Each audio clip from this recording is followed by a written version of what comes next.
Daredevil! No, stop. No, not quite my tempo. Not stop. Hey, no, listen to me. Listen to me. You're rushing. You're rushing. And the wait for Daredevil episode 1 of season 2 might be over, but the conversation's just getting started. That's Brandon. I'm Christian. Thank you for joining us here at Parking Lot Takes. We're talking Daredevil. Harry Potter just dropped as well today for the series. Oh, I thought you were going to hit me. I'm sorry. I know. It's okay. I let the devil out there. Just like my wedding night. Devil's back, baby. That didn't sound good at all. Oh, that sounds bad. That sounds bad. That about sounds what bad did you coming do out. on your wedding night? That's what she said. Anyway. Was it hot and spicy at least? No. Okay. Not you wearing a ghost face mask. That was pretty hot. I know. There's a fun Before gif I out even there. saw... I need to pull that out. I already did. It's in the Discord right now. Oh, that's amazing. It should be like one of those like like with Discord they have like the feature where if you're like a certain level of member you get like certain gifts and stuff like that. That's what it should be. Oh man, I can't believe that's in the freaking public eye. All right. Daredevil, baby. You ready to jump in? Oh, I'm ready to jump in. Let's do it. How do you want to do this? You want to give it a score? You want to give general thoughts or like just general emotions? So comment your general emotions. Here's what I'm feeling. I hate everything about what you just did. I think we should score it. Okay. Let's score each episode. And general thoughts, and then we'll get into the spoilery goodness. Okay. I kind of like, I don't know. Tell me, did you like when we scored it last year? I kind of like scoring it episode to episode because I felt like it helped me kind of get my bearings episode to episode on how I was feeling. Yeah. And then by the time I got to the end of the season, I was like, it helped me kind of like get an average score and kind of sentiment to it all. So I kind of like that. All right, sweet. Ready? But if you're fully against it. We're not counting it down though. No, we're not counting it down. Daredevil, Born Again, season 2. 9 out of 10? 8 out of 10. 9 out of you what? 9 out of 10, baby. Ah, yes! Yes. It's peak! It's so great. It's fantastic! It's really We're back, baby! We're back, baby! Back in black! Back, baby! Slight problem. I don't think we can go back to the red suit. Nope. It's done. I don't never take the black suit off. I'm sorry. I get it. It's what is the character. I don't care. We can never not wear that black suit ever again. Unless he takes it off to bang me. Because he looks good in that suit. The huge negative is that we're never going to be able to wear the red suit anymore. I will only watch the show if he's wearing the black Daredevil suit. So season 3, he comes back as red. We don't watch it. No, I agree. I think we boycott it at this point. Yeah. Oh, it looks so good, dude. It's awesome. It's perfect for like the action sequences, just the subtle accents of red. I really think I was really hoping the start of the episode to get like a scene of him painting the suit, like spray painting it. Yeah. I do think we'll get this in flashbacks, and I really like the idea of Karen Page being the one to suggest putting the double D's on his chest. Double D's. I think that would be sick if she's like, you should put the D's on there, Daredevil. I think that would be dope if she's if she's like the one that encroaches on. Do you think we'll actually get a flashback of that though? I think so, because there's something that happened at Josie's Diner that they haven't showed us yet. Ooh, good point. Good point. Because I did think that when we first jumped into the episode, I thought, oh, there's a time skip. I kind of expected it to start right there. So that was a little bit of a surprise. There's something that went down there that I think will involve the painting of the suit. Yeah.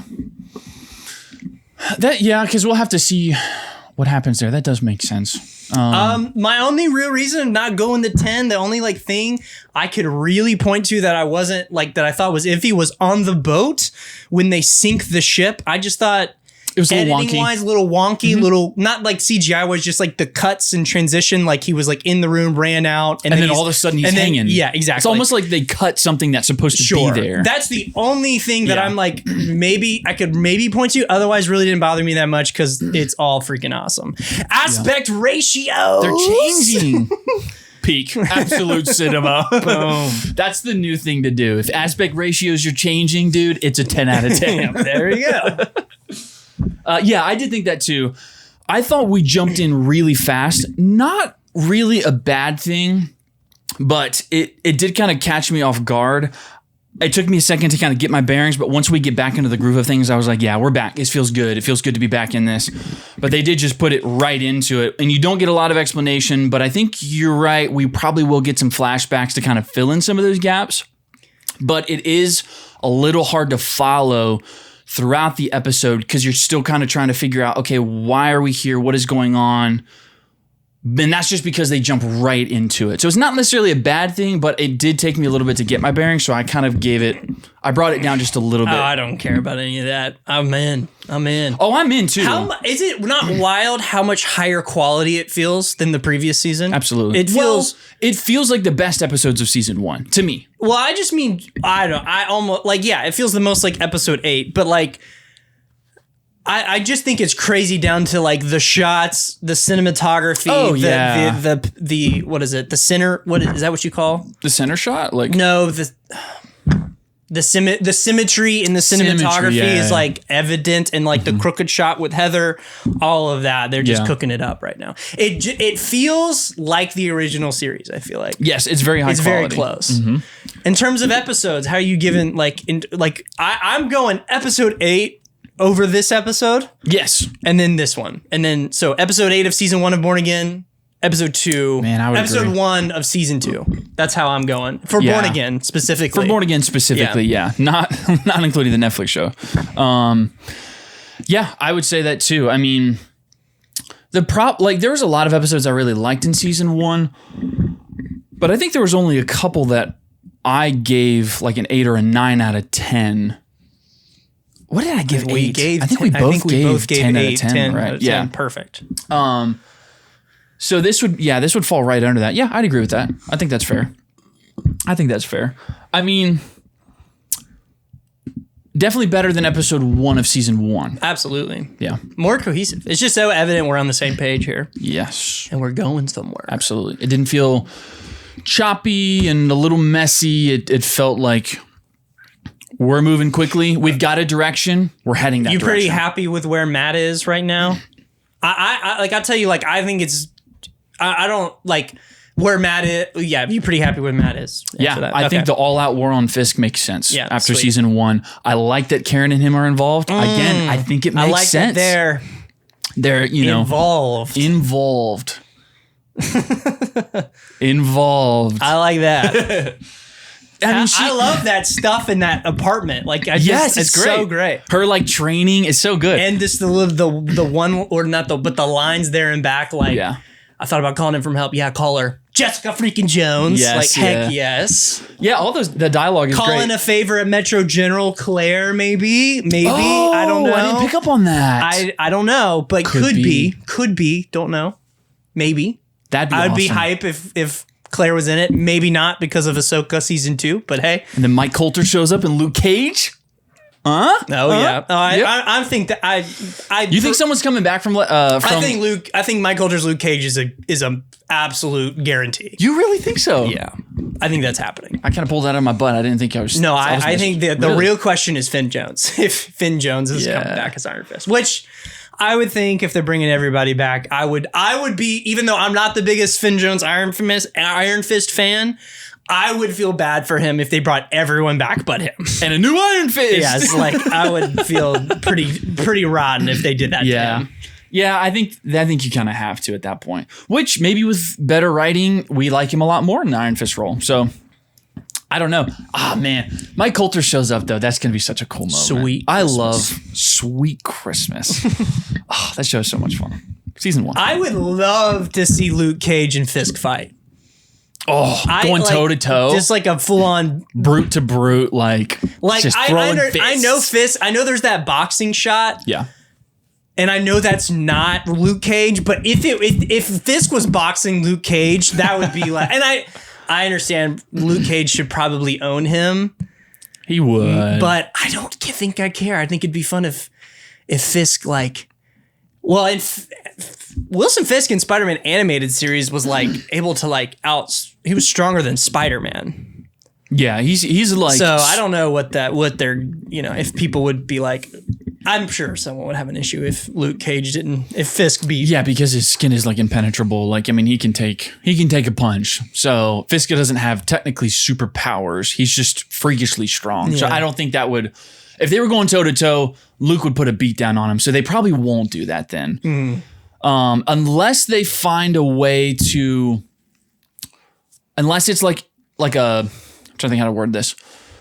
Unless it's kind of like an Avengers kind of thing where there's like 3 or 4 villains, there's 3 or 4 of the defenders, and they're all kind of fighting. So you get a couple punches thrown to each other, and then it kind of like switches up. Maybe they could squeak that in, but I don't think they could go toe to toe in one scene. It wouldn't make the most sense, but it would be freaking cool to see them just go mano a mano. That's crazy though. You genuinely think he's going to show up? Oh yeah. Wow. You think it'll be like an end of season reveal? Like, cool for season 3? I found this out last night.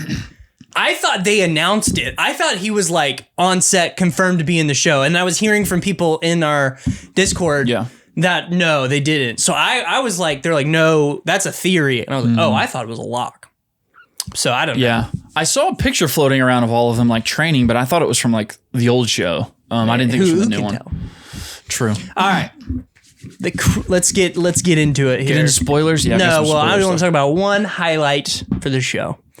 Matthew Lillard. Matthew freaking Lillard. I cannot believe like it. What a on the face of Tarantino. Every additional line Matthew Lillard projects into the zeitgeist is just shoving, like just shoving those words back into Tarantino's mouth.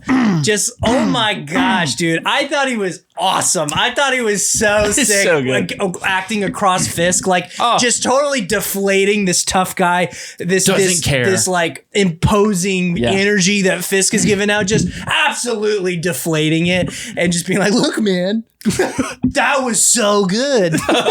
Look, man, that's a good freaking impression. I did it on accident. Holy cow, you're kind of still doing it. Hang on, I'm trying to think. That was pretty. I'm trying to think about what that line is. It's like hiding a bunch of weapons is like not easy, man. Like it's so sick. That's good. Is it really? Yes. I'm being dead serious. I was shocked. No, it's not. It sucks. No, it's like, I can't give you that. No, it's good. I am supposed to be here, Sheila. Nah, I didn't get it there. But that first time though, you kind of crushed it. Man. Look, man. Oh my gosh, yeah, he's so good. I'm convinced the Matthew Lillard like renaissance is just the universe giving Tarantino the freaking bird for saying those things. Heck like everything I've seen him in since those comments, he crushes it. All the gold moments where he's like helping kids with special needs, Tarantino's just like, frick, another kid in a wheelchair. Not again, Matthew. Why do you have to be such a good guy? Why does no one in a wheelchair want to come to my stuff? Have you seen the clip on? Probably because you probably have a weird foot fetish because their feet are probably out. Yikes! Have you seen the clip of him on? I think is it Mystic Kitchen, where they do the last meals, where he talks about his kids being his legacy, not his film career. Like, this man is a treasure, absolute treasure. Tarantino can go suck it. Like, that's just so stupid. I'm like down. I'm sorry, Film Bro community. Let's just cancel him. I'm over it. Let's do it. I think this guy should. He's Matthew Lillard. He's made enough movies. I could live without another one. I'm good at 9. Don't let him get the 10. We're just kidding. Just joking. We want to see the 10th one, but he can suck it for those comments. But Matthew Lillard better be starring in it. Would that not be the craziest? I've said this before. Have you? Yeah, I've said like, how wild would it be if he cast Matthew Lillard and Paul Dano in his next movie? That'd be insane. Just as like all right, my bad. That would be amazing. No, he's very good. He's the standout of the episode, I would say. He's playing CIA operative, something like that. So I have a lot of theories about this. So let's get into spoilers here. Okay. So he's working for so Mr. Charles Matthew Lillard is working for Valentina. Yes, I noticed that. Yes, so that's happening. Attorney General calls and says Misty Fontaine. Right, yes. So that's her. Yes. Exactly. So he's working for Valentina, which is sick. That is really cool. That's super sick. That's a cool I've got a theory connection. for you. I've got a theory for you. Okay. So I'm thinking Mr. Charles has an overarching involvement within the grander story going back to season 1.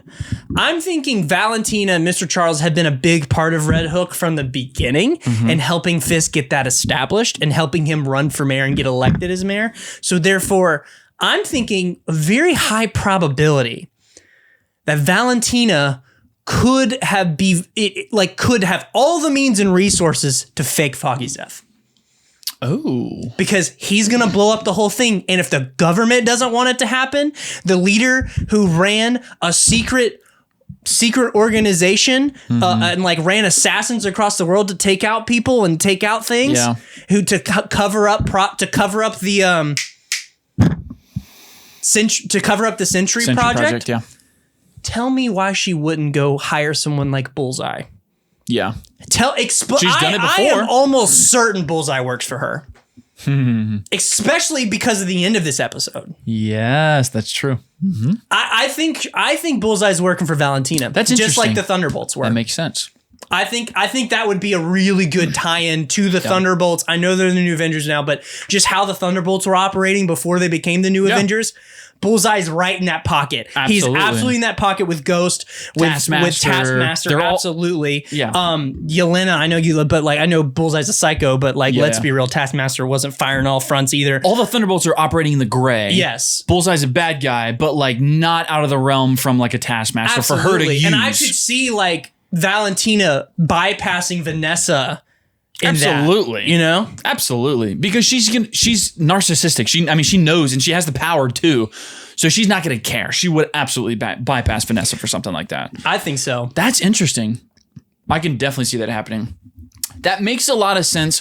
Yeah, because of how the episode ends. And I don't know, because it doesn't seem like he's involved with Fisk right now. Now, we haven't gotten a lot. We'll probably see more. But it seems like he is working for someone outside of Fisk. So that does make a lot of sense. I wouldn't I'm not saying, let me be real. I'm not saying this is what's going to happen. I'm just saying with what we've been given, it is completely plausible. Oh, absolutely. Like it is completely possible. Yeah. I'm not saying they're going to do that. I do lean to think Foggy is dead, but I'm like really fighting this fight on my own here because I don't want him to be dead. Yeah. I really think that if that was the explanation, I would be fine with that. Yeah, I would be fine. It makes sense because they established her in the grander MCU already. I think, wouldn't that be it makes sense. Like, I think obviously there's going to be some person out there who's going to complain and be like, there's no stakes in the MCU. But like what you've already established, like be like, no, Valentina set up that hit and faked his death to conceal that and hide it to get Red Hook to this point. Yeah. Right. Or let's even maybe say to a point where Fisk can get it set up and then Foggy's in witness protection. And like, that would be sick. Foggy could be in witness protection according to the government. That's simple. Mm-hmm. And then they do it every day of the week. Yeah. Like, and then maybe she's trying to let Fisk set a trap for himself, go down, and now the government has Red Hook. Yeah. Now she runs Red Hook. She's stepping in with Mr. Charles to try and cut out Fisk, so just she has operations of Red Hook. She's smart enough to play the long game. I think so. I mean, she did with the new Avengers. Yeah. I don't think she has interest in working with Fisk. I think Fisk is a means to an end. He has the criminal enterprise and network to make something like that happen, and I think she's going to try and take it over. That's the hope. I don't think Matthew Lillard's there to help Fisk. I think he's there to serve Valentina. Absolutely. Yeah. And I think I'm there, bro. That's like crazy. If anyone could fake Foggy's death, it's Vala freaking Tina, bro. Yeah. With a well-placed shot from Bullseye. Yeah. And you get the fake paramedics come in, like the whole operation here. Yep. Mm-hmm. They're coming in, introducing an aesthetic or something crazy. Yeah. It can work. I'm just saying, we didn't see no funeral. Yeah. It's crazy though if they make the plot to where I'm back on this horse. Fisk is running back every year. Every year. I figured it out. You can't fool me. It's crazy to make Fisk a pawn in a greater game though. If it does end up being that way, because he's such a cool person to do that. Oh yes, and it makes sense for the MCU too. So, I mean, can you imagine her stepping in at the end of a season or something like that, and kind of finding out that Fisk he's just kind of there, but she's the real mastermind. Well, she's not a mastermind. Cool. She's just playing him. Well, manipulating him. Yeah. For example, to your point, if he all goes down, she steps in. Right. It's going to be a good moment. Right. She's not manipulating him as much as she's just letting him operate. Yeah. and then she is setting up a trap or gonna let something, like, I think she's keeping Daredevil alive. I don't think that, like, I think that's the reason Bullseye saved him. She needs Daredevil to stop Fisk at some point. Yeah. So she doesn't need Matt dead. She needs someone to be able to bring Fisk to justice when she wants to take Red Hook. Yeah. That's what I'm thinking. I think we're cooking it up right now, making it spicy. Oh my gosh. Devil's back. Yeah, that's pretty good. I can see that. I wanted to bring up, what do you think about the Heather stuff with Muse? Yes, I have a lot of theories about this. I have a lot of theories about this too. Okay. All right. Okay. Let me roll with mine. All right, go. Okay. Here's my harebrained theory for Born Again Season 2. So she's seeing these visions of Muse in episode 1. What if at some point in the season she becomes a new version of Muse? Yep. See what I'm cooking here? Yeah, I mean, yeah, it's online. Is it really? Yes. Well, frick me. I thought I was genius for this. People posted that like a while ago, like last year. So I'm watching the episode, and how she's reacting to the visions is she's intimidated, but she's not like, she almost seems more mesmerized. So in my brain, I'm thinking, okay, would it not be cool if throughout the season, she is slowly slipping into madness? I don't know if they're going to do this. She's slowly slipping into madness. It's getting worse. Visions are getting worse. And it kind of reaches its peak. She's overwhelmed. She can't control it anymore. And kind of a fit of rage, she kills someone. And then boom, visions stop. She's at peace. And she realizes when she snaps that the only way to get Muse to stop in her mind is to kill someone. So she then steps into the persona of Muse. That's how she keeps him at bay. So it's kind of like, it's almost like a Harley Quinn kind of twist, if that makes sense, where she snaps. But in her mind, the only way to get peace is to kill people. So she takes on the persona of Muse, which is the direct cause of her trauma. So that's how she kind of gets away from Muse by becoming Muse. Yeah. I don't know if they would go that dark and gnarly, but I think it'd be really cool if they kind of play with that throughout the season, and then she does take on that persona. Here's the problem with that. She doesn't have powers in this scenario. True. I have a solution for that. Okay. All right. Okay. That's true. She doesn't. Yeah. So she doesn't have powers. How do we get around that? all right. Let me think. Hang on. Let me come up with an idea. I think that, last thing I want to say, I think it would be really cool because it plays a fun dynamic between her and Matt. When Matt finally realizes it's her, because he's going to be confused, like, why is Muse back? And when he finds out it's her, that's going to be a really conflicting dynamic. So I think that could be a lot of fun. Born Again, in episode 1 of Born Again season 2, we hear that Fisk really cares about Heather. Yes. Heather's having visions of Muse. Mm-hmm. They're setting up that Fisk really values Heather, or sees a lot of value in Heather, really likes her. Yeah. If Muse is coming back in some way, he needs to have powers. They need to have powers. Okay. Who's in Spider-Man Brand New Day? The Hand. Who in the Daredevil franchise has brought someone back from the dead? The Hand. And when Elektra was brought back from the dead, what did they use? Blood. What is Muse obsessed with? Blood. And when Elektra came back, she had heightened reflexes and super strength. If Heather is going to be Muse, she will die. Yes. And Fisk will get the Hand to resurrect her, and she will become Muse. Amazing. That's what I'm saying. That's crazy. I'm saying. That's a pull from deep cut. Daredevil right there. That's perfect. It makes sense. So I'm thinking that, but here's the reality.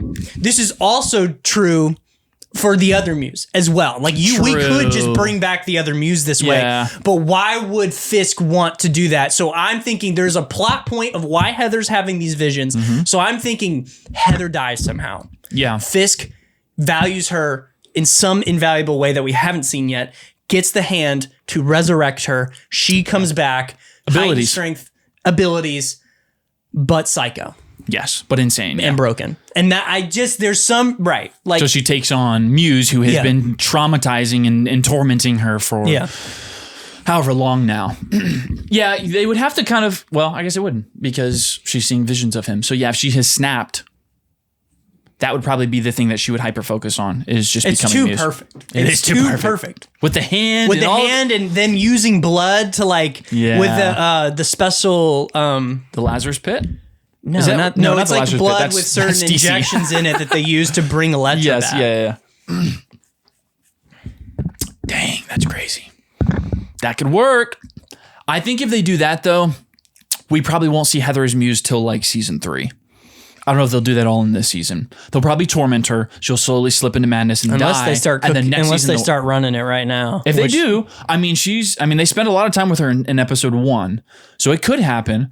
I mean, gosh, I hope it's not this rush, but like season 1, I mean, we had people coming in and out. White Tiger, Muse, I mean, within a 2-3 episode arc. So if they keep something like that, maybe they do that with Heather in this season. Maybe if they're writing for the long game, then maybe they don't. Maybe it's as simple as like, I don't know. Maybe she's killing the vigilantes, like in the office or something like that. Mm-hmm. And I don't know, but I could, I'm thinking something very like plausible. That's likely. Something again, is that going to happen? I don't know. I'm not saying it will. I'm just saying it's very plausible. Yeah. When I make theories about Spider-Man or Daredevil, or you make theories, it's not that we believe without a shadow of a doubt this is going to happen. We enjoy the fact that it is possible with the elements we have been given, and the fact that you haterades can only comment that's not going to happen instead of disproving why it can't. Yes. Shut the frick up! Marvel would never do that. Marvel wouldn't do that. They don't like us to be happy. Who cares? Marvel would never do something like that. Okay, clown. Mom! My special sock is dirty! I want a sandwich! Where's my pizza rolls? Mom, the sock is stuck on it again! There's a crust buildup! Mom, it really hurts. Help! It's pulling the skin! I'm bleeding! Okay. And then Muse comes in. Muse comes in and helps him. Sierra just texted me, chill out, dude. It's Daredevil. I'm excited. All right. Dude. I just want to make an announcement here real quick. Okay.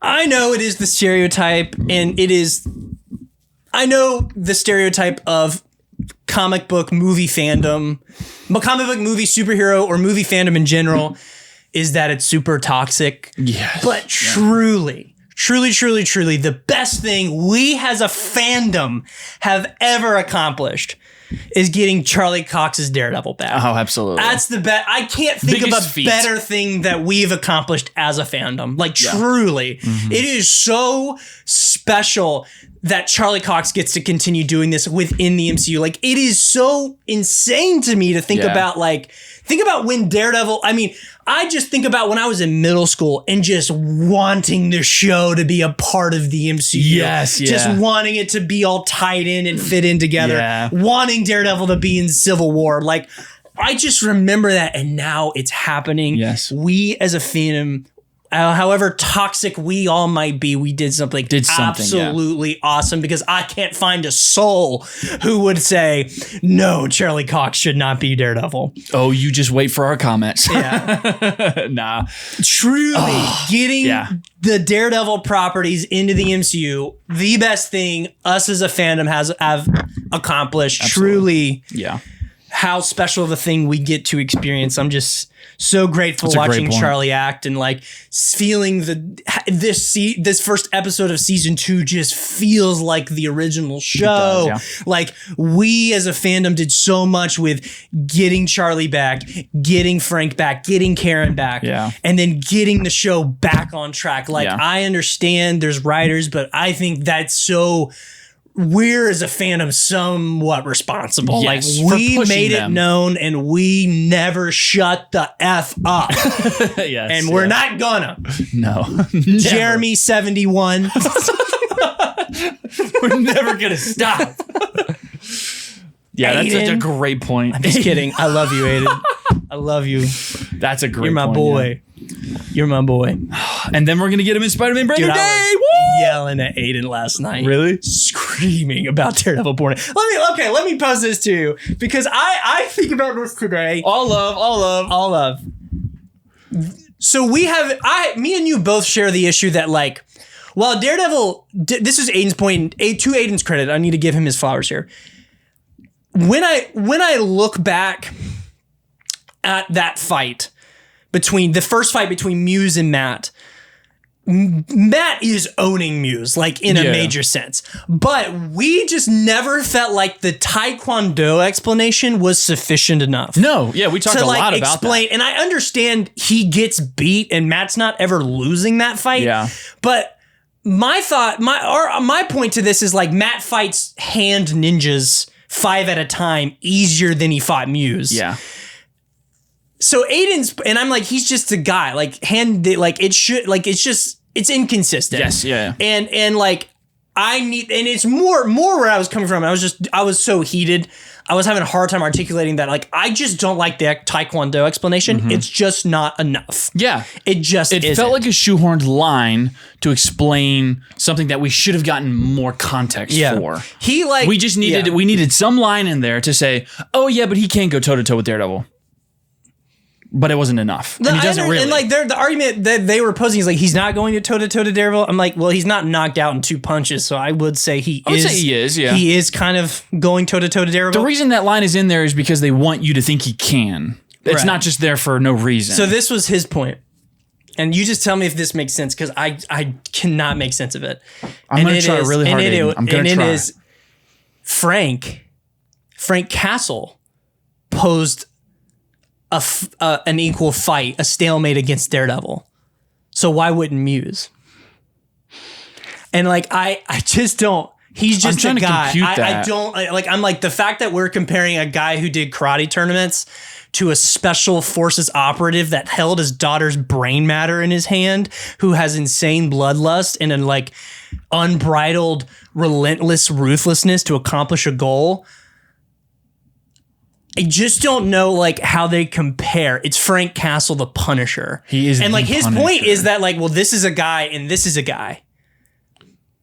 And I'm like, his point is just they don't have any enhanced abilities. Right. They're just two dudes. But their experience is very different. I agree. Like the experience we get, and I'm not so to his point. Tell me if I'm wrong, Aiden, but like he's saying Muse could be that good just as a person. I agree. But the Taekwondo explanation is not enough. You say Frank Castle's special forces, and we have seasons of context.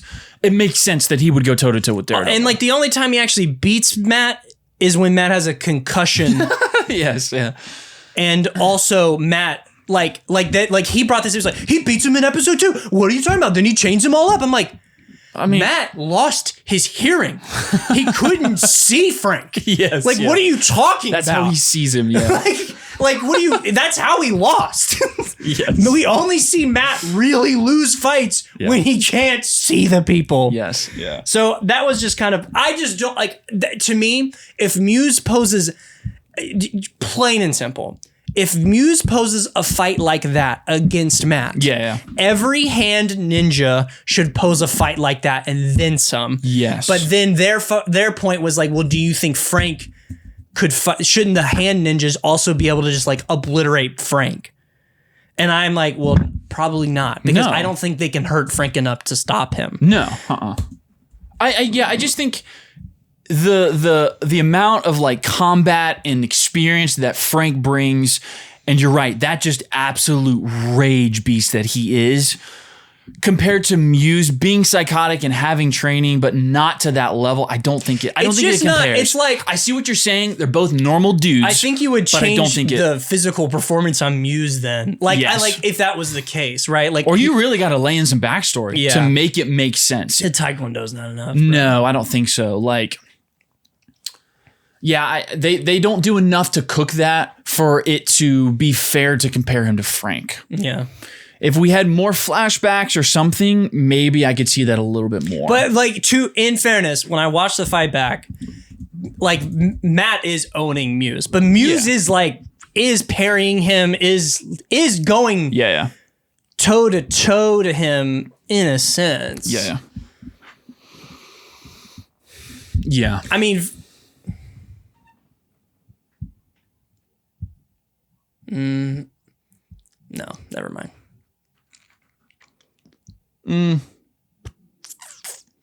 I don't know.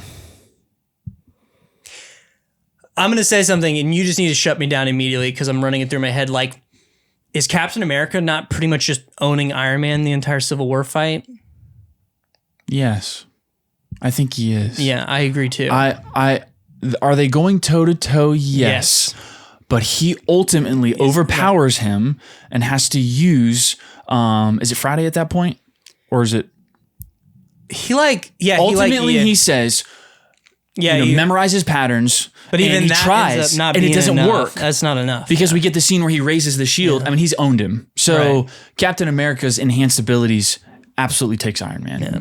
So, but that was my point. Was like Iron Man is going to toe with Cap, but Cap still is barely in that fight losing it. Well, and you also got to remember too, Cap doesn't want to kill Iron Man. He just wants to beat him down.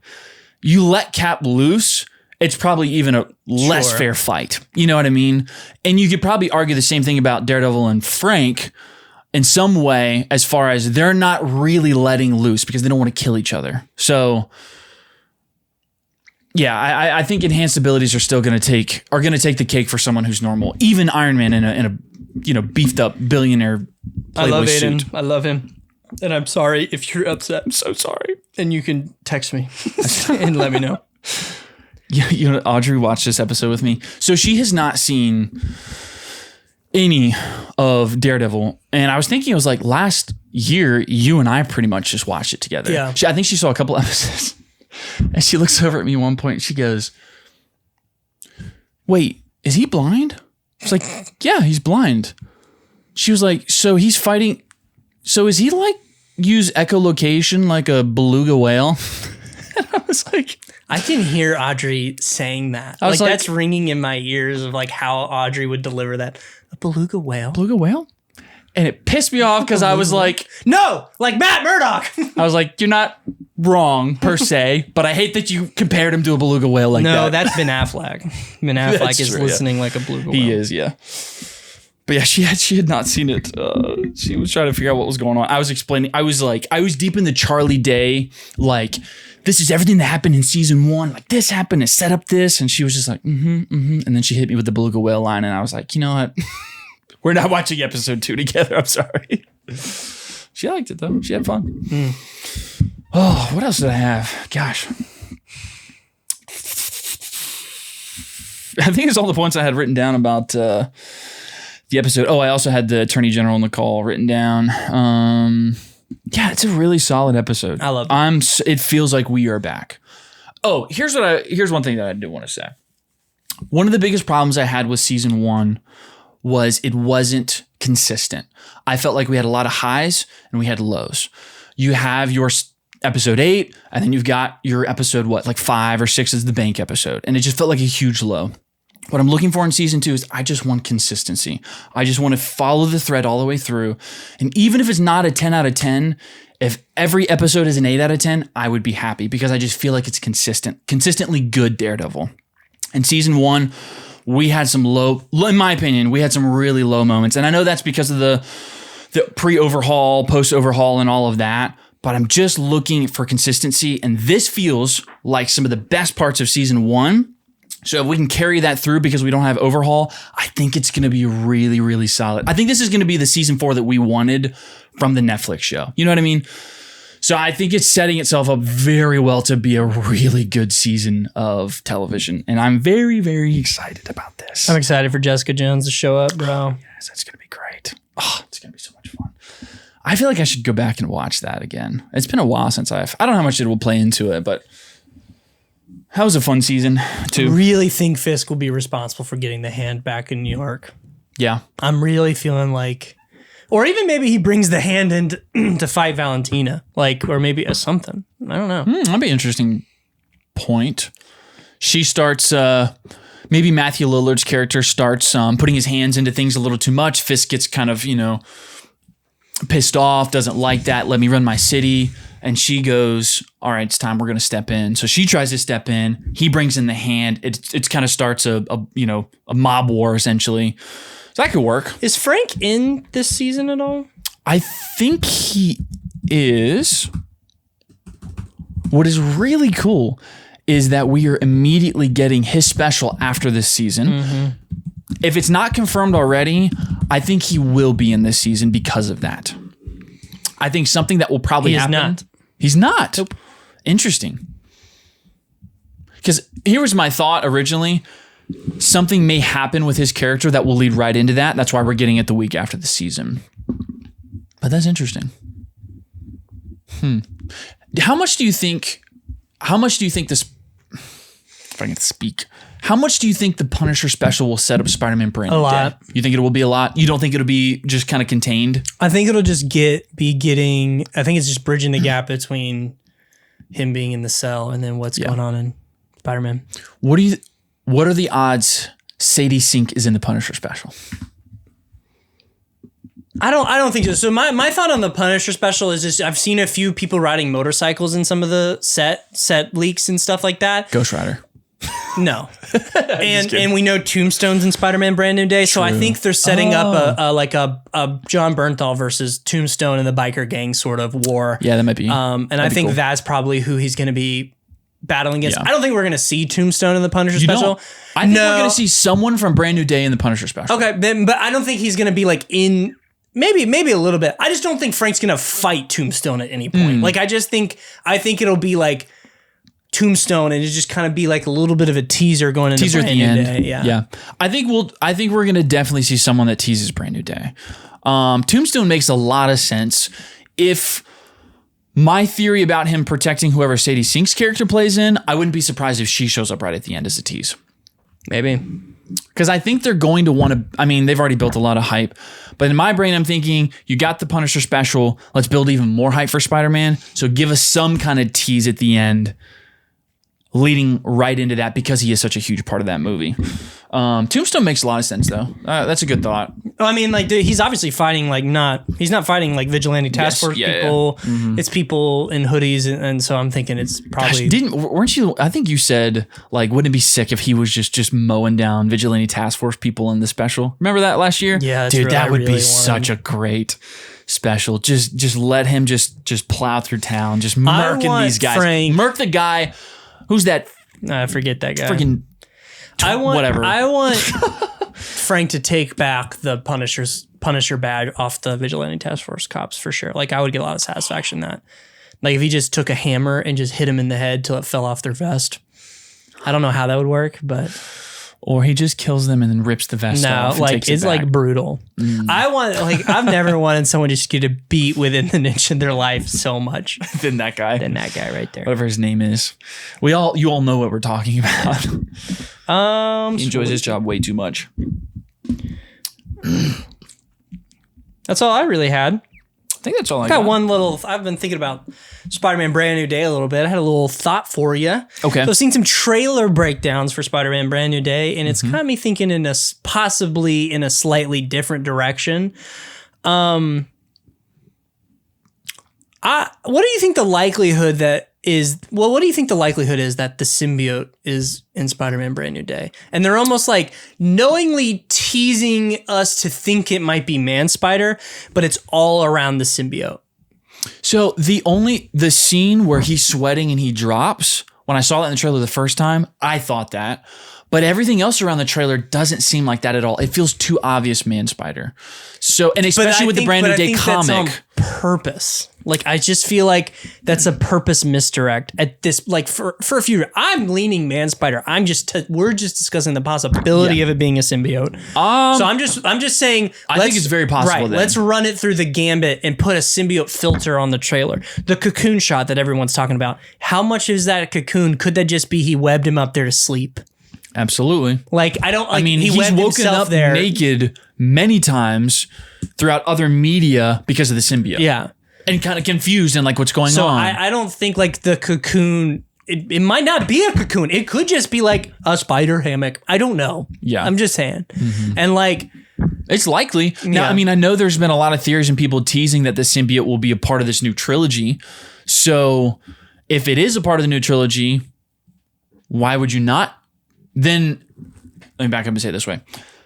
If all the theories around the symbiote being a part of this new trilogy, if it actually is, then it would make a lot of sense for all these changes he's having in this movie to be from a symbiote. Obviously, it could be still Man-Spider. I think it is Man-Spider.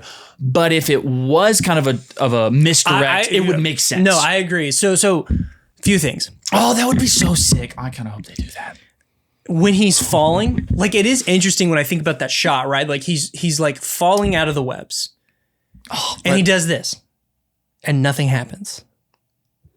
And I'm just thinking like, and then he falls, and then we hear we hear a web shot. Mm-hmm. We don't see it. Comes out of his butt. But like we hear it. Yes. If I look at that scene back, if you look at that scene back again, kind of just looks like somebody's caught him.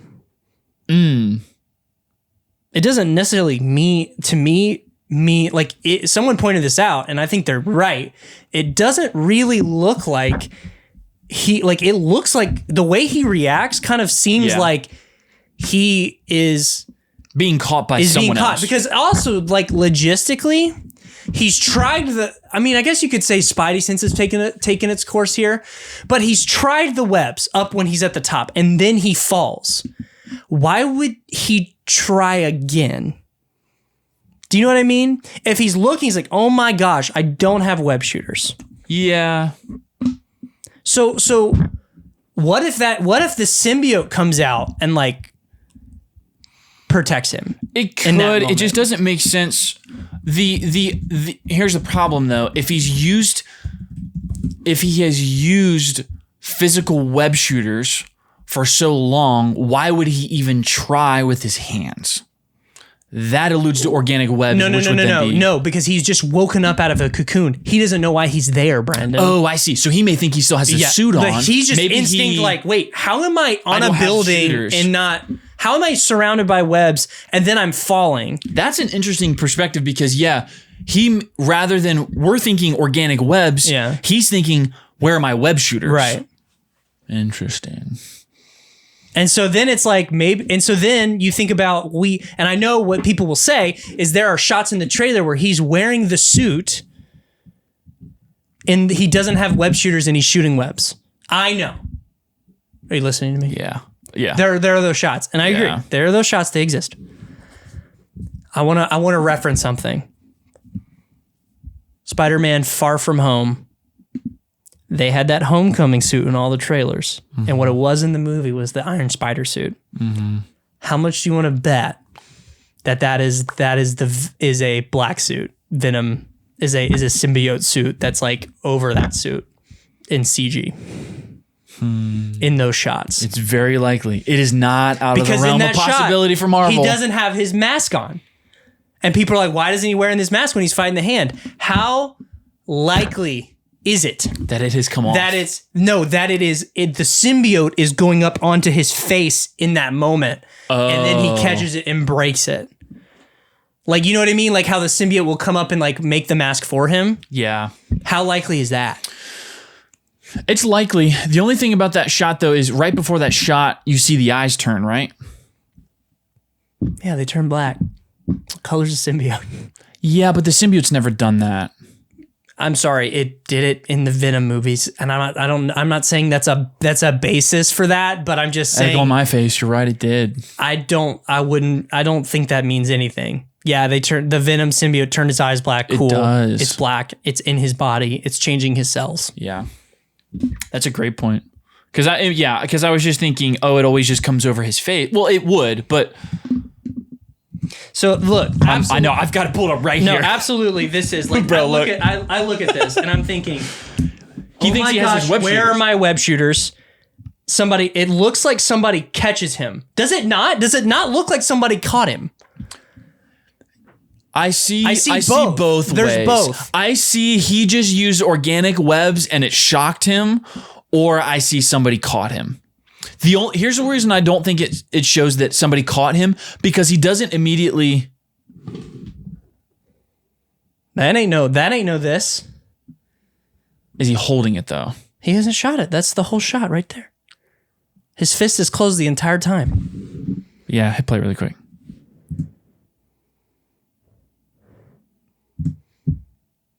It looks like somebody. It looks like he's been caught. It's so close. It could really be either one. It could be both. It's either I'm shocked by organic webs or somebody just caught me, and he looks up. How did I stop myself? So my thought is, CG symbiote. Yes, is the one that fires it. I see what you're saying. Yeah, and he's like, what? Right. Because how does in the comics, how does the symbiote fire a web? Yeah, this right here, and his fist closed. You're effing cooking right now, dude. I need it to be that. He shoots it out of the top of his hand. That would be so cool if that actually was the case. Oh. Can you imagine if we get a comic accurate symbiote in this movie? That'd be insane. You're not wrong. He needs a way to fight Hulk, bro. I get it could be Man Spider, but get a boost from the symbiote, and he's gonna go toe to toe. And I like the idea. I like the idea of like the symbiote causing a little bit of rage, and then he disses himself from MJ, decides to sacrifice himself, and we get the grave shot in Secret Wars. I'm not saying this is it. I'm just saying it could be both. From what we have, it is not definitively one or the other. Yeah. I think the line that people will point to is when he's talking to Banner about DNA mutating.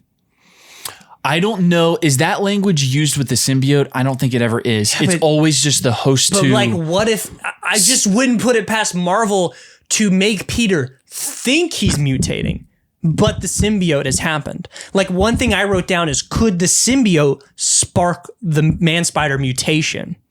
Could the symbiote bridge the gap between the two evolutions?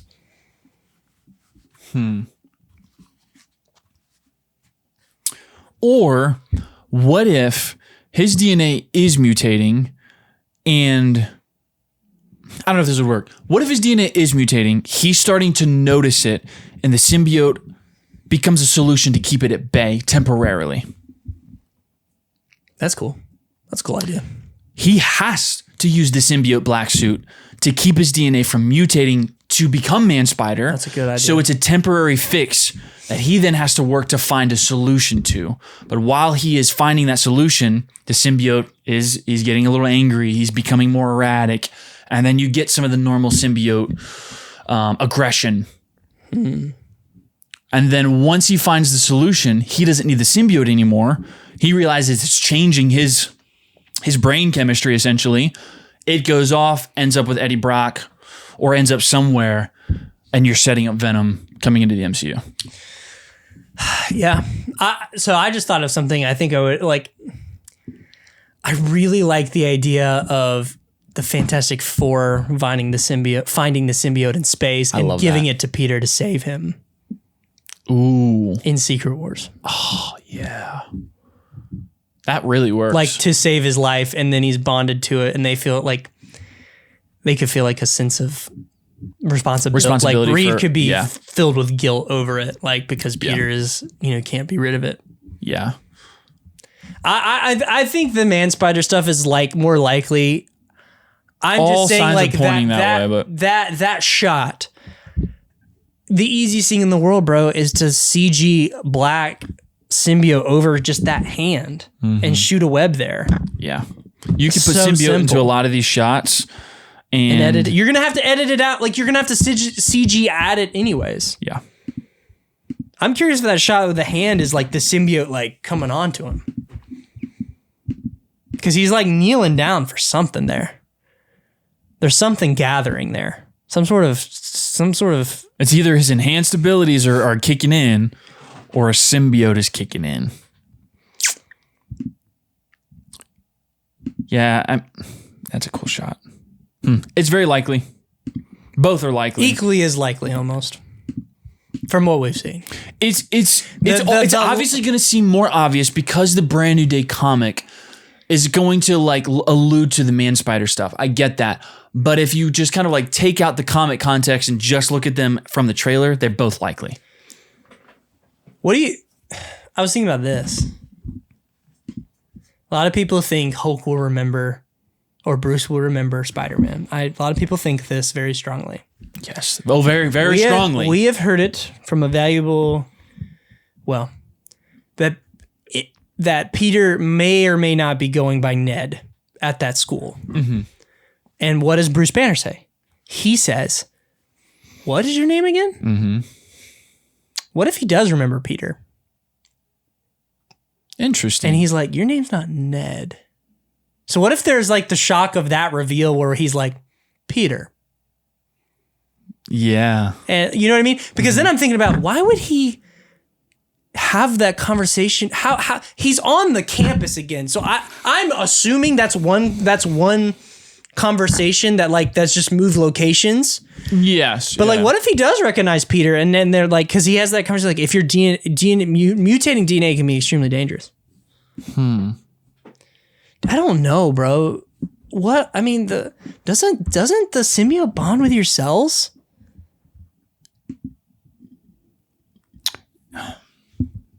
I don't know if it bonds with your DNA. I just wouldn't put it past Marvel to pitch. It does. To make us think it's mutating, but it's not. It's the symbiote. But Peter would logically think it's mutating DNA. You can tell me if I'm wrong or crazy. In Spider-Man 3, the Raimi trilogy, is there ever a shot of the black coming over his DNA? No. I might be crazy for thinking that. Oh, I'm thinking of Sandman. That's what I'm thinking of.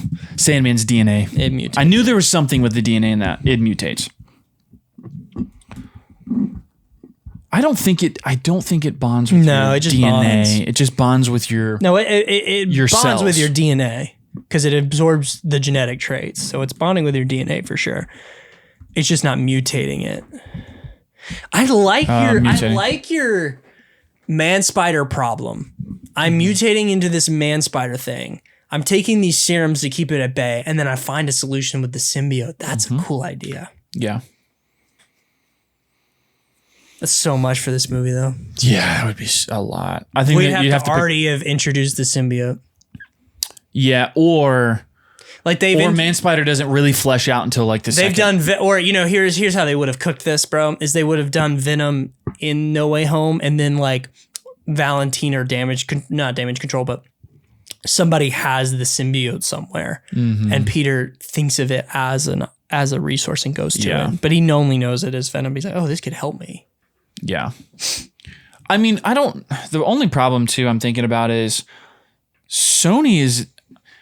Do you think Sony's going to let Venom show up in the MCU because of the existing franchise?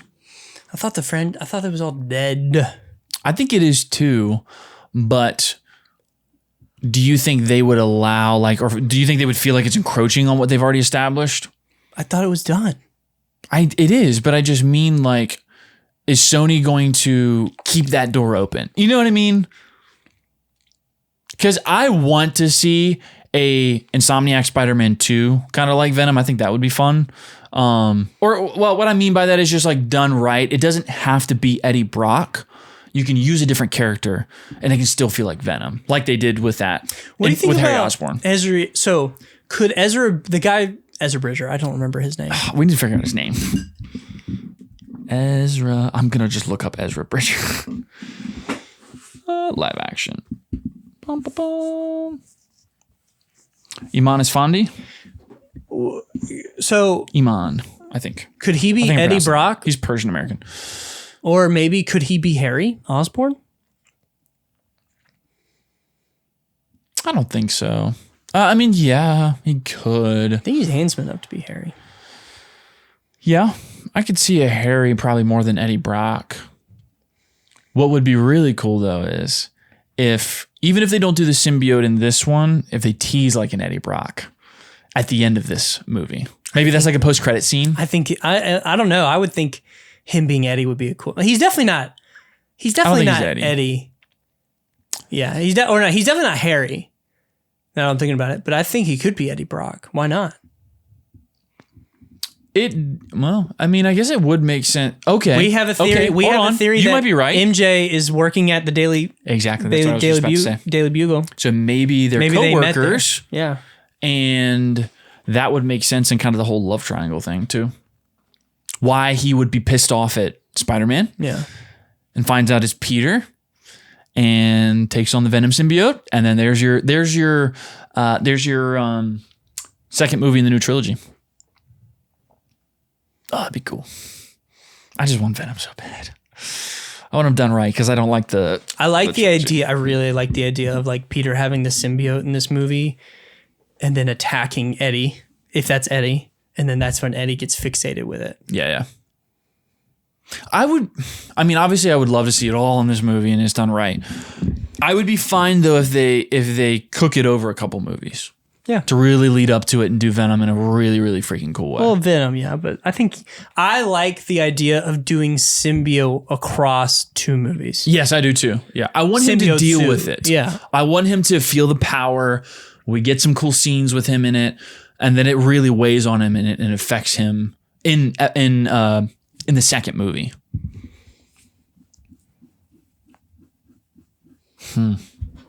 He could be. There's not like a confirmed name. What I wonder if if it's Sword finds the symbiote?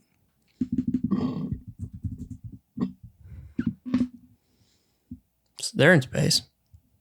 True. I would think if anyone have a symbiote that was on Earth already, it'd be Nick Fury. Yeah.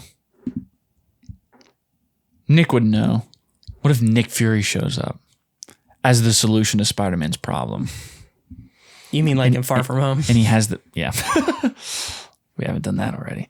I wanted to see if we already have a name. We don't have there's not a name under his casting. Yeah, he's Eddie Brock, bro. We have a name for a What's lot his of name? people. Iman Esfandi. He's somebody. I think he's Eddie Brock. That makes sense. Shout out Casey. I think he said that last night. I can see it. It's unique that he doesn't have a name under his casting right now. Unless that was confirmed somewhere. I have no clue. But it's a fun thing to think about. It's very likely. I'll say that. Should we talk a little Harry Potter? Oh, I forgot about that. We've got a Harry Potter trailer. Yeah. Harry Potter trailer. First time. Woo. We've never done. I'm excited to see this series adapted. You know, it's good to have a good book series adaptation finally. Mm-hmm. Finally. Yeah. Because we haven't had that before. No, never. Well, Lord of the Rings, but. True. Yeah. We probably talked about this before, but do you feel like this show needs to exist? No, but it looks awesome, man. Looks great. I'm excited. I do feel like it's so conflicting because it's one of those things where I never felt like I needed a new adaptation because I do love the movies. So in some cases, it still feels a little bit like, why? I'm not opposed. Like, I'm excited for more Harry Potter content, but it still feels like, why? Because I do have those movies and they're great and I think fairly beloved. Yeah, I agree. So this show has to be a faithful, true to the books adaptation. It looks like it is. Beat for beat to really make sense and feel different enough from the movies. It already feels very different, don't you think? It does. Yeah. Like, I think it feels very different already. I mean, obviously it's the same story, but I feel like I'm not feeling like, oh my gosh, it's a rehash. No, I don't think that either. It doesn't feel like a rehash at all. I just need to see the show, obviously, but it needs to be beat for beat. I have a weird obsession with the trailer. I don't know what to do about it, but I want to talk about it. The Nimbus 2000 box is like my favorite thing ever. I don't know why. The way it looks is so the books. Like that really? It just looks so good. I mean, I'm reading the books. I'm reading through the books right now. I've just finished Goblet. Like, I swear they nailed that. They've nailed it just in the world and like that box, the Nimbus 2000 box when he opens it. I'm like, that's so Harry Potter Sorcerer's Stone book. Yeah. It's crazy. Yeah. But you know my take. I'm not really going to have an opinion on the series until we get to Prisoner of Azkaban and we do the Marauders.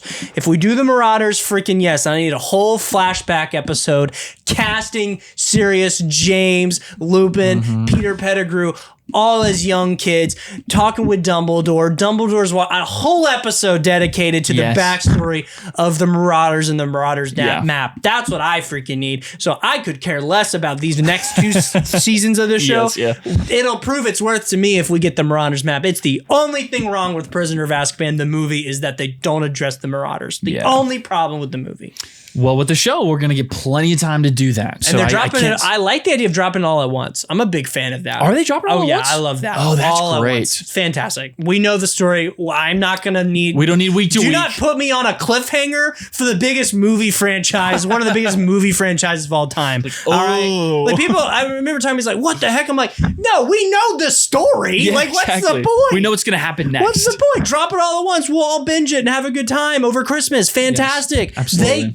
They get it. Yes. They know it's already established. You know, I mean, I'm as a film lover of film, I would think we all will eat up the sets, eat up the world building, eat up the costume design. It looks gorgeous. I mean, dude, the shot of him with all the candles around him. Oh my gosh. That looks sick. There's a lot of Quidditch pitch looks freaking dope. Yeah, it does. Mm-hmm. Yeah, there's a lot of really cool shots. Like you can tell that they know there's movies and they have to do something different. It's got to look different, and it feels different. Good. Yeah, but it has the heart, right? Like it has Hagrid. I think it's missing that. I don't think it's oozing that. I think it looks great and like you don't think it's not going to have. I don't think it will have the same heart. I don't think it's going to have. So the warmness of like the dun dun. I don't know. Nick Frost as Hagrid, like talking to Harry, feels very good. The little moment between him and Ron. Are you Harry Potter? No, that's great. That's chemistry right there. It's not going to be the same. I don't think it'll be the same. I don't think they're trying to be the same. No, I don't think so. But I wanted to still capture the heart. One of my favorite things about the Harry Potter series trailer, and to show that like, hey, this is in good hands. We're not trying to just rehash the movies. Is that scene between Ron and Harry when he's like, "Are you really Harry Potter?" And the way he's like, that's awesome. Yeah. Like that's so great. That's a great little interpretation that stays really true to the characters, but doesn't directly rip off the book or the movies. So I'm happy with that stuff. I just mean, I am questioning whether it could ever feel as warm as like, I don't know. Actually, you know, I'm gonna take it back because Ron and Harry roasting marshmallows in Gryffindor common room, probably at Christmas because they're the only two there, is really making me think that's probably gonna be special. That's gonna be really special. A whole Christmas episode, please. They look at each other and they're eating s'more or eating marshmallow. Like, I had a thought. I was talking to Leighton. You know, Leighton, known moron. Just kidding. Crazy takes. That's all I'll say. Crazy takes about Spider-Man trailers. Insane. Would you think it'd be interesting? I agree that we're not removed enough from the movies. They just announced that they're not doing the show annually. Gosh. Okay, I have this written down. I'm almost like, so why not just cast a bunch of kids for Sorcerer's Apprentice? Stone. And then, Sorcerer's Stone. Make it, release it, fun. And then in 5 years, do a whole new cast for Chamber of Secrets. And have like that level of fun with it. Race swap characters, you know, like cast new people, new roles, and just be like, yeah, we're just going to do it like this. I don't know. Like that to me would be like, well, that's different. Like you're going to spend 5 years working on it. Okay. So we're getting it biannually? I don't know. So Chamber's already filmed. Chamber of Secrets is already filmed. Okay. I don't know if they're so when they said are they not releasing annually or are they not filming annually? That's important. I think distinction. Film annually, but they might not release annually. Well, then because they're filming chilling. House of the Dragon annually, but I don't think they're dropping it annually. Oh wait, no. Look, in that announcement, are you able to tell if if they're releasing it annually or filming it annually?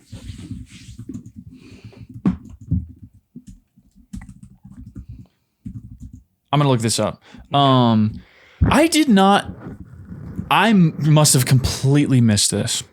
But when I saw in the trailer that it was actually called Harry Potter, the Philosopher's Stone, I didn't know they were going to do that. Yeah. So every season is going to be just called another book. So we're going to get 7 seasons then, essentially. Right? Yeah. Right? Yeah. If they're doing it every 2 years, we're going to be getting this show till I'm 40. Wait. That's interesting. Maybe it's not. Maybe there won't be like. Yeah, it won't have seasons. It will be like. Yeah, everything will be its own show. Next season will be called Harry Potter Chamber of Secrets. But it won't be a season. It'll every installment of the new Harry Potter series is a new limited series. Yes. All right, I'm down. I'm cool with that. That's cool. I didn't know that. I thought it was just going to be called Harry Potter. So when I saw it in the trailer, I was like, so that means every time they release it, it's going to have a new name. Yeah, I like that. So it's not seasons. That's cool. I do like that. But I'm thinking if there's 7 books, I mean, that means if they're doing it every 2 years, that's a long time to be getting this show. Those kids are going to grow up fast. Well, that's why it's important to know if they're filming it annually. Okay, yeah. So they filmed Chamber and Philosopher and Chamber of Secrets together. So that's already filmed and done. So they've got. They could wait 2 years to film Azkaban if they wanted to, and that would be accurate. Mm-hmm. If they release. So if they film Azkaban and then release Chamber the next year and almost operate like that, they filmed Chamber and Sorcerer together, to use that buffer and to create the 2-year buffer. They could still film annually in the right pockets and therefore then release so basically what the Harry Potter series done, but filming Philosopher's Stone and Chamber of Secrets back to back is they've banked a season. Yeah. So they've banked a story. Yeah. And they've got that wiggle room now to play with. So the confirmed from the CEO of HBO for the release schedule is it's going to follow a 2-year release pattern. Filming, it's a little hairy. It says they're following an intense production cycle, but it doesn't say specifically that they're filming annually. But to your point, they did cram in both seasons early on. So I wonder... Production timeline. Well, the first season began production in 2025 with an expected 2026-2027 premiere. Future seasons will be released with gaps extending the overall project timeline. Well, we already knew that. All right, I got it. Here's how you do it. Prisoner of Azkaban is filmed independently. So next year they take a year off. Then on that year they film Azkaban. That next year they release Azkaban. Then they do Goblet. I'm not saying I understand. I'm just saying here's an idea. They could do what the movies did and have them have long hair in Goblet and then cut it and film Order of the Phoenix and Goblet back to back. So then they have long hair and Goblet, cut it. Now they're filming Order. And then they've created the same blanket they did from the first two. They have not done annually. They've released 5 series, but are only 2 years behind. So then you just have Half-Blood and Deathly Hallows.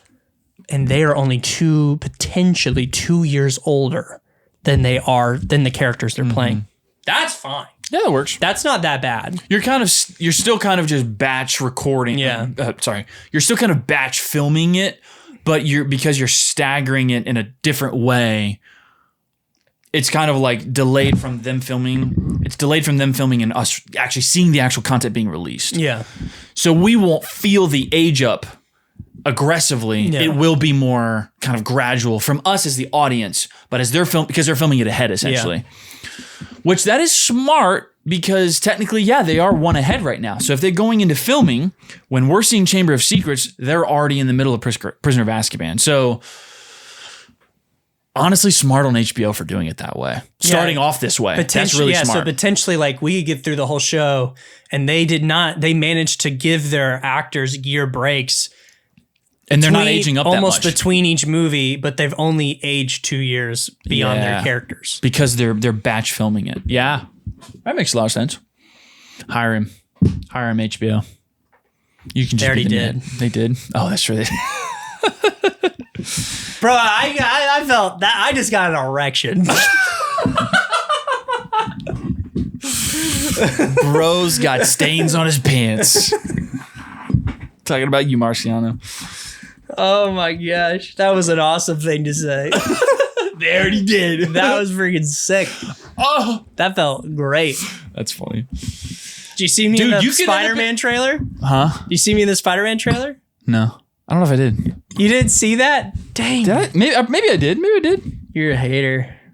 You joining the Caleb side of the fandom. No.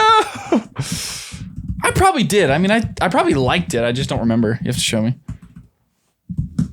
I might show you later. Oh, wait, hang on. If I can get there.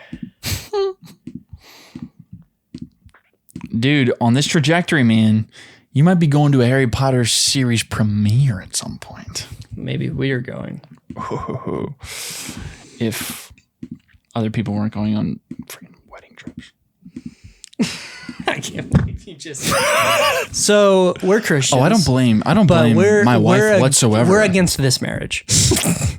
Wholeheartedly. Heavily. I want to see it crash and burn. We're trying to find a ways to get stop within 5 to 6 days. Yeah, I'm just saying. I think with a lot of effort we can get him in a compromising situation. And if there's no wedding, we're smart. There's no bachelorette trip. And if there's no bachelorette trip, that means if fun things gonna happen, might be happening. That's okay. You'll just have fun without me. I'll start my streaming career and I'll just stream Crimson Desert all weekend. Heck yeah. I really want you to watch me play a video game. I want to watch you play Marathon. A competitive and we should put it on the game. Patreon. Because I feel like you yelling at me because I'm not very good could be so freaking funny, bruh. Marathon would be fun because the gameplay experience is not just point and shoot like Call of Duty. There's a lot to it. Like you're looting, your objectives, like there's a lot. So just seeing you kind of fumble through would be hilarious. That would Alrighty. be fun. Oh, I wanted to tell you something. Mm-hmm. So I am cruising through Game of Thrones right now. Oh, what season are you in now? 3? No, I am in, what season is it when, I think it's 5, because Daenerys and Tyrion just met. Is that 5 or is that 4? Yeah, I think it's 5. All right, I want to talk about something. The self-control one has to have when rewatching Game of Thrones to not finish the Sansa Ramsay Bolton wedding and just start Battle of the Bastards is insane. I literally I was like, screw that. Yeah. I'm starting Battle of the Bastards right now. Yeah. Queued it up and was like, no, you have to. Oh my gosh, I'm ready for him to die. Yeah. This is wild. I got caught up. I was curious where the books have left off. Do you know where the books leave off? Do you know? Do you want to for the book fans? Mm-hmm. I've never, after learning where the Game of Thrones books leave off, I feel like I've never felt worse for a community, like a franchise community. Really? Oh, yeah. Is it further back than I realize? Yeah. You know where it leaves off? No, don't. Jon Snow's death. What? The books have not picked up past Jon Snow's death. Isn't that wild? That's insane. That is so crazy. That is not just what they pitched as like, oh, we just came up with the ending for season 8. No, yeah, the books have ended on Jon Snow's death. I looked this up. I'm pretty sure. I mean, I guess I could always be wrong, but I did look this up because I was curious and I was shocked. And there's so much content after that. There's a perpetuating theory that like because I think the books are wildly different. Like I was reading about how Tyrion is going to meet. Like Tyrion has not met Daenerys yet. In the books? In the books. What? He's still traveling in the free cities, and he has met someone claiming to be Aegon Targaryen. And they look like a Targaryen. That's wild. And they might be. And like Tyrion's like convincing this person to like take, I don't know. I mean, maybe that's satire. Maybe Tyrion's just being a douche canoe, but let me double check. because it's always been very pitched as we just don't have the ending. So we had to come up with something for the last season of Game of Thrones. So if it's that far back, that's very different than kind of, I think, what the general people who didn't read the books realize about the show. That's wild. Let's see. Yeah, so here's what's happening. So Jon Snow has decided to ride south to confront Ramsay, and he gets stabbed. And the last words he says is ghost. And they say that it's left on a cliffhanger, yeah. And they say that, and I was reading that there's theories that ghost, that Jon Snow is a warg. And his consciousness, he is going to die there. In the books, like that is the plan, and he is going to take over the consciousness and live through Ghost. How awful, how horrible! Wow, can this guy not write an uplifting piece of literature to save his life? I mean, I dude, bro's processing his trauma through his writing. I guess. Can we just not be happy once? This says Catelyn Stark is not dead. No, the Lord of Light people resurrect her and find her body in the river, and they resurrect her, and she's like the embodiment. On a revenge path. Yep. What? Isn't that crazy? That's insane. Yeah. So Catelyn Stark is, so she's like, then, she doesn't stay dead. She's hunting down all the people who are responsible for the Red Wedding. For the Red Wedding, yeah. That's a crazy plot line. Wow. More different than I realized. And I've never felt worse for a community. Yeah. I get it. I understand. I've been taking shots at him to finish his book because he likes to make fun of Tolkien.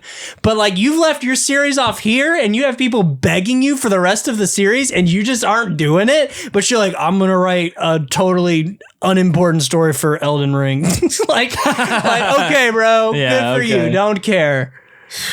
Well, I care a little. Wow. Well, no, Elden Ring's sick, bro. But I know what you mean. Did it matter? Was that not just the marketing that Martin was a part of Elden Ring? Did it matter really that much that he wrote it? I mean, for the marketing it did, but for marketing, how much did he impact that game? Yeah, I mean, it's versus anyone else. It was probably less writing and more of a world-building consultant. Yeah. Let's be honest. Maybe I'm wrong. I don't know. Maybe he wrote the whole dang thing, but I don't think it was. I bet he was Elden Ring was like, hey, would you build a panel of the top world-building consultants? And he suggested to build a panel of 10, and he suggested himself 10 times. He said, me. Yeah. So he just showed up. So he said, I'll bring 10 people in. He said, and he George R.R. Martin 9 times, and then Colleen Hoover at the very end. We're ending it there. That's great.